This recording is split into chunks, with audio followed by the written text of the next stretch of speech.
ये E20 petrol थोपने के लिए मोदी सरकार पूरी तरह से गुंडागर्दी पे उतर आई है। अभी कुछ दिन पहले मैंने 29 कंपनियों को चिट्ठी लिखी थी।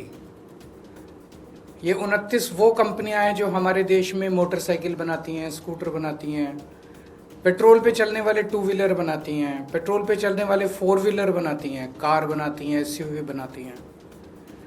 उनसे चिट्ठी में मैंने पूछा था कि भाई ये बता दो साफ साफ लिख के कि क्या आपके 2023 से पहले जो बने हुए व्हीकल हैं उन व्हीकल्स में E20 पेट्रोल इस्तेमाल किया जा सकता है।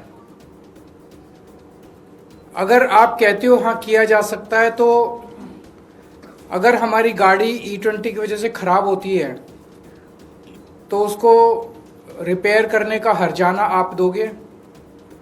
अगर आप कहते हो हाँ किया जा सकता है, तो क्या माइलेज में जो ड्रॉप आती है उसका हर्जाना आप दोगे। ये चिट्ठी मैंने इन 29 कंपनियों को लिखी थी। 29 में से लिखित में तो जवाब किसी भी का भी नहीं आया, लेकिन 9 कंपनियों के अधिकारियों के साथ फोन पे मेरी लंबी बातचीत हुई पर्सनली। उन्होंने कहा सर मोदी सरकार खुलेआम धमकी दे रही है। बोले जी सच्चाई टेक्निकली इंजीनियरिंग के पॉइंट ऑफ व्यू से सच्चाई ये है कि अगर आप 2023 के व्हीकल्स के ऊपर अगर आप E20 इस्तेमाल करते हो तो व्हीकल खराब होगा, इंजन खराब होगा, फ्यूल टैंक सिस्टम खराब होगा, माइलेज भी ड्रॉप करेगी। ये सच्चाई है। लेकिन हमें धमकी दी गई है मोदी सरकार के द्वारा कि अगर तुमने ये कहा, अगर तुमने पब्लिकली ये कहा जनता के बीच में, तो फिर देख लो खैर नहीं है, तुम्हारा प्लांट बंद करा देंगे, ईडी की रेड करा देंगे, इनकम टैक्स की रेड करा देंगे, सीबीआई की रेड करा देंगे, तुम्हारी कंपनी बंद करा देंगे। तो बोले जी हम ये लिख के नहीं दे सकते। और बोले अगर ये लिख के दे दे, मोदी सरकार दबाव डाल रही है कि ये लिख के दो कि E20 सेफ है। वो एक मारुति वालों ने लिख के दिया था E20 सेफ है, उनको लेने के देने पड़ गए। कंज्यूमर कोर्ट ने ऑर्डर किया है कि गाड़ी रिप्लेस करके दो। तो बोले जी अगर लिख के देते हैं कि E20 सेफ है तो जनता चली जाएगी कोर्ट में और मांगेगी भाई हर्जाना दो, हमारा गाड़ी रिप्लेस करो, जो हमारा कंपोनेंट खराब हो गया उसके पैसे दो, जो हमारी माइलेज गिर गई उसके पैसे दो। तो बोले जी हम कुछ भी लिख के नहीं दे सकते। मोदी सरकार कंपनियों के ऊपर गुंडागर्दी करके दबाव क्यों डाल रही है? गाड़ी जनता ने खरीदनी, पेट्रोल जनता ने इस्तेमाल करना, फिर मोदी सरकार इथेनॉल को क्यों जबरदस्ती कर रही है? 30 करोड़ हमारे देश के अंदर गाड़ियां हैं जो कि 2023 के पहले की बनी हुई हैं। 22 crore car, 22 crore two wheeler और 8 करोड़ फोर व्हीलर। इन 30 करोड़ गाड़ियों को मोदी जी कंडम बनाने में लगे हुए हैं, पूरी शिद्दत के साथ लगे हुए हैं मोदी जी इन 30 करोड़ गाड़ियों को कंडम बनाने में।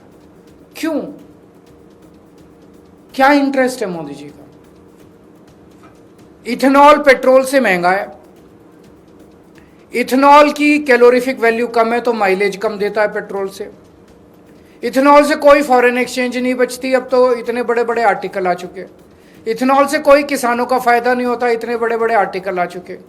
इथेनॉल जहां बनता है वहां पे कई कई किलोमीटर तक अंडरग्राउंड पानी खराब हो जाता है, प्रदूषण फैलाता है। फिर इथेनॉल में मोदी जी का इतना इंटरेस्ट क्यों है? ये एक सोचने वाली बात है। हमने अनाउंस किया था कि हम national town hall against E20 करेंगे शनिवार को। पुलिस पहुंच गई। मोदी जी ने अभी तो शुरू भी नहीं हुआ टाउन हॉल, उसके पहले ही हार मान ली। पुलिस के जरिए वो रुकवाने की कोशिश कर रहे हैं कि ये टाउन हॉल नहीं होना चाहिए। पहले पुलिस पहुंची कॉन्स्टिट्यूशन क्लब वालों के पास, बोले इनको परमिशन मत दो, इनको अप्रूवल मत दो। बोले जी हमने तो दे दी, पैसे भी जमा हो गए, रसीद भी कट गई, बुकिंग भी हो गई। बोले बुकिंग कैंसिल कर दो। बोले जी कर नहीं सकते। फिर पुलिस हमारे पास आई, सौरभ के पास आई, और पुलिस कहती है परमिशन लो। आज तक इंडोर एक्टिविटी की कभी कोई परमिशन नहीं होती थी इस देश के अंदर। हमने कॉन्स्टिट्यूशन क्लब में इतने प्रोग्राम किए, आज तक कभी कोई परमिशन नहीं ली। अब कह रहे हैं परमिशन लो। तो मैं प्रधानमंत्री जी से कहना चाहता हूं, बता दो किस किस चीज की परमिशन लेनी है। खाने की भी परमिशन लेनी है, पीने की भी परमिशन लेनी है, नहाने की भी परमिशन लेनी है, सोने की भी परमिशन, किस किस चीज की परमिशन लेनी है? आज तक कभी इंडोर एक्टिविटी की परमिशन, फिर अब किस चीज की परमिशन? तो प्रधानमंत्री जी, ये पुलिस की धमकी मत दो। जनता ने दिखा दिया आपको कि वो आपकी पुलिस से नहीं डरती। आपने डंडे ही तो मारोगे, जेल ही तो भेजोगे, सब करके देख लिया आपने, लेकिन इस देश की जनता नहीं मानती। E20 तो प्रधानमंत्री जी आपको वापस लेना पड़ेगा। शांति से ले लो, नहीं तो जनता करवा लेगी।